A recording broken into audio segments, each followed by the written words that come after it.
il convient de retenir 8 objectifs principaux à l'échographie du premier trimestre. La première chose, c'est de compter le nombre d'embryons. La deuxième chose, c'est de les localiser. La troisième chose, c'est d'évaluer leur vitalité. Quatrièmement, il faut faire une biométrie qui va préciser la date de début de grossesse. Cinquièmement, on va déterminer la chorionicité en cas de grossesse gémellaire, grossesse multiple. Sixièmement, on va effectuer un examen morphologique de l'embryon, et on va y revenir. Septièmement, à la demande de la patiente, on va mesurer la clarté nucale. Et huitièmement, on va étudier les annexes maternelles. Quand on a ces 8 points, on a fini notre échographie du premier trimestre. Alors, revenons sur l'examen morphologique de l'embryon. L'examen morphologique de l'embryon sera d'autant plus aisé que l'âge gestationnel sera avancé. La difficulté, c'est que si on avance beaucoup dans l'âge gestationnel vers 14-15 semaines d'aménorrhée, eh bien, la datation de la grossesse sera quand même moins précise, puisqu'au-delà de 60 mm de longueur crânio-caudale, la datation est un petit peu moins précise. Effectuer un examen morphologique de l'embryon, c'est essentiellement regarder le pôle céphalique et la fermeture de la paroi abdominale. Ce sont les 2 points les plus importants. Évidemment, on peut essayer de regarder le cœur. Si les conditions sont correctes, on pourra voir la coupe des 4 cavités, notamment à 12 et surtout 13 semaines d'aménorrhée. Mais on pourra guère voir mieux, et si les conditions ne sont pas très bonnes, on ne pourra même pas voir cette coupe des 4 cavités. Donc ce qu'on va regarder essentiellement, c'est le pôle céphalique. On va rechercher une non-fermeture de tube neural à ce niveau-là, c'est-à-dire une anencéphalie ou une exencéphalie ou une encéphalocèle. Et puis on pourra mettre en évidence des holoprosencéphalies. Voilà pour au niveau cérébral. Au niveau abdominal, donc c'est les non-fermetures de la paroi abdominale qu'on recherche, essentiellement, donc l'omphalocèle et l'aparoschisis. Bien entendu, on va localiser l'estomac sur la partie gauche, c'est-à-dire du côté de la pointe du cœur. Et si on peut voir la vessie, eh bien, on va le noter. Enfin, finalement, on va regarder le rachis. C'est pas très facile de voir les non-fermetures de tube neural à ce terme-là, les spina bifida. Et on va regarder les 4 membres. Voilà. Et une fois qu'on a fait ces éléments-là, je crois que ça suffit. Alors pour ceux d'entre vous qui voudront faire un peu plus, on peut aller regarder les 2 globes oculaires et les 2 oreilles. La mesure de la clarté nucale maintenant. Eh bien, il faut savoir qu'on demande que l'échographie du premier trimestre soit faite entre 11 et 13 semaines d'aménorrhée, c'est-à-dire entre 45 mm de longueur crânio-caudale et 85 mm de longueur crânio-caudale, tout simplement pour mesurer la clarté nucale. Si une patiente ne souhaite pas cette mesure de la clarté nucale, on peut tout à fait faire l'échographie du premier trimestre un peu plus tard, où la morphologie sera un peu plus aisée. Donc je rappelle que la mesure de la clarté nucale n'est faite qu'à la demande de la patiente dans le cadre du dépistage de la trisomie 21. Et donc cette mesure de la clarté nucale doit répondre à des critères assez stricts. Et donc nous allons voir maintenant les critères qui doivent être respectés pour mesurer la clarté nucale. Puis nous verrons les critères qui doivent être respectés pour mesurer la longueur crânio-caudale. Et nous verrons qu'ils sont assez semblables pour certains. Alors, pour la mesure de la clarté nucale,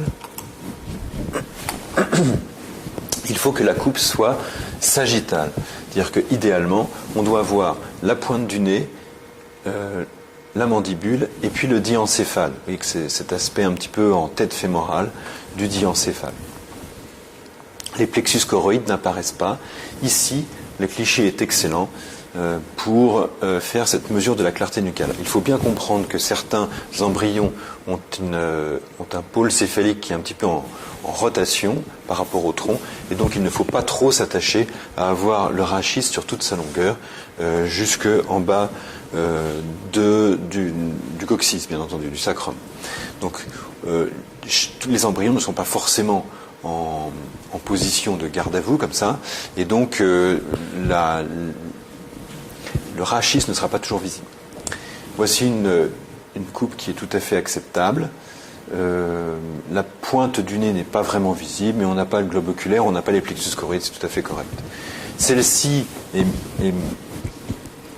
insuffisante puisqu'on a un globe oculaire ici. Donc là, il faudrait quand même faire mieux.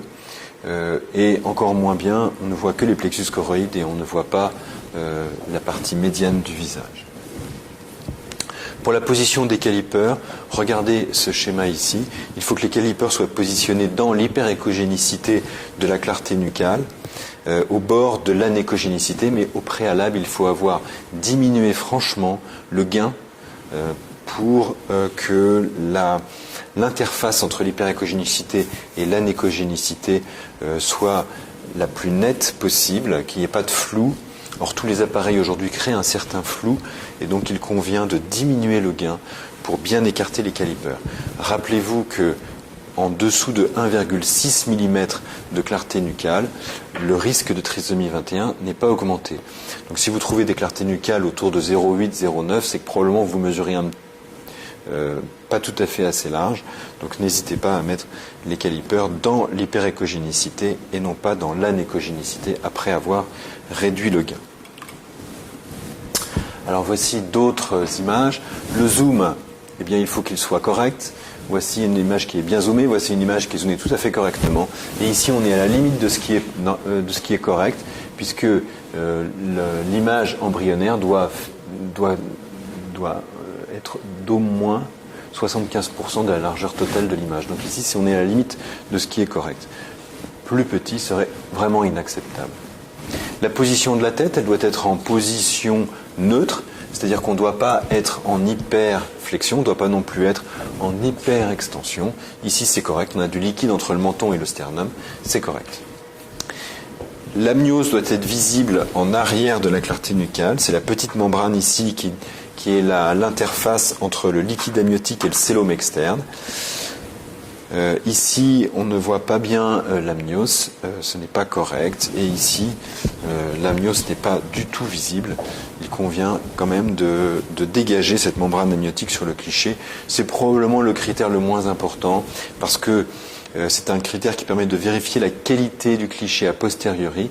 Mais quand on fait soi-même l'échographie, on voit bien que cette ligne-là, c'est bien la ligne hyperéchogène de l'épiderme et non pas l'amnios. Donc c'est le critère le moins important quand on fait soi-même l'échographie. Pour la longueur crânio-caudale. Alors pour la longueur crânio-caudale, il faut être en coupe sagittale. Si la coupe est une coupe frontale, la qualité n'est pas là. Alors bien sûr qu'on on peut discuter, on peut dire oui, c'est la plus grande longueur embryonnaire et que cette coupe-là est quand même correcte. Moi, je crois qu'à partir du moment où, de toute façon, on fait une mesure de la longueur une mesure de la clarté nucale, eh bien, la mesure de la longueur crânio-caudale doit être dans un plan qui est équivalent à celui de la clarté nucale. Vous voyez qu'ici, on a mesuré sur le même cliché la longueur crânio-caudale et la clarté nucale. Donc, c'est possible sur le même cliché. Les calipers doivent être bien à la partie la plus caudale et la plus crâniale de l'embryon. Ici, par exemple, sur ce cliché-là, le caliper n'a pas été mis à l'extrémité de l'embryon. Ce n'est pas acceptable. Alors là encore, la position de la tête doit être neutre. Vous voyez qu'ici, l'embryon est en hyperextension. Ce n'est pas correct. Ici, il est légèrement en hyperextension. Ici, il est légèrement en hyperflexion. C'est acceptable. Ici, c'est parfait. Là, l'hyperflexion, ce n'est pas acceptable. L'hyperextension, ce n'est pas acceptable. Donc ici, on va minorer la mesure. Ici, on va augmenter la mesure. Et puis finalement, là encore, il faut que l'embryon soit bien zoomé sur l'image. Et ici, on est à la limite de ce qui est acceptable. Plus petit serait inacceptable. Voilà pour l'échographie du premier trimestre. Restons sur des choses simples pour réussir notre examen.